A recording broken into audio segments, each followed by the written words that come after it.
Okay, so what I did was I added the coils, the phase wire. Um, the phase wires having actually coated with PVC, and it has 20 phase wires. So from here to the central, I have a spiral winding. I also have a linear motion upward and a large coil. This is all one coil. These are the two phase ends. It has 20 wires going one direction. So in this direction, in the linear motion upwardly, that is 8 wires is about 160.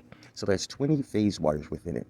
And it's 20 turns, it's actually 8 turns this way to the central. So to count that will be 20 moving in a Healy's pancake turn. So it's moving this way at 160 turns, which will probably give about 160 turns. So being that it's one phase wire at a time, if it was one phase wire, it would probably be just 8 turns.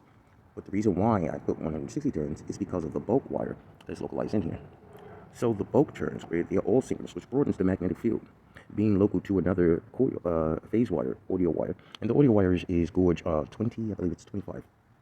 And I have 880 turns, as of 880 turns with one phase wire that is multiplied by 20, because there's 20 phase wires in the stack.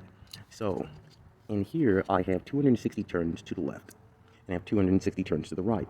This is where I'm skipping the zigzag, where it turns only one direction. So I'm skipping the opposite direction as it zigs and zags. So what I'm doing is I'm only counting the following direction for left, left, left, left, left. And that enumerates 260 phase wires, which is like 260 turns to the left. And this enumerates like 260 phase wires to 260 phases to the right. So this is actually the right side. This is the actual left side. So the phase wires to the left is 250 phase wire strengths of AWG 25. And this is 260 phase wires, 260 phase wires to the right, phasing the aluminum to the right, to itch to left and to right, to itch to left and right, while in like a magnetic river, moving it upwardly, where the push forces, the pull forces, are 260 to the left, and the push forces is 260 to the right, which causes it to try to escape from the magnetic field. The electrodynamics. So, in enumerating the 860 turns, which completes the entire coil as it turns. But the phase point of upward is also, the phase point of upward is 880 turns. So, 880 turns are actually being phasing it to a repulsive force away.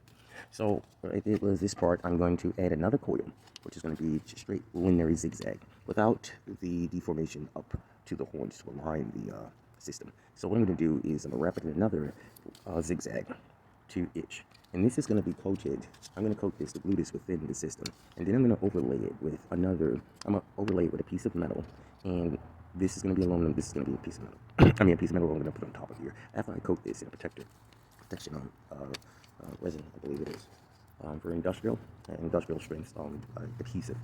And then I'm going to add another coil localized on the frontal, so I could force even though I wouldn't need it, so I could force this within the central, and then I'm going to cover it again with another piece of aluminum or iron.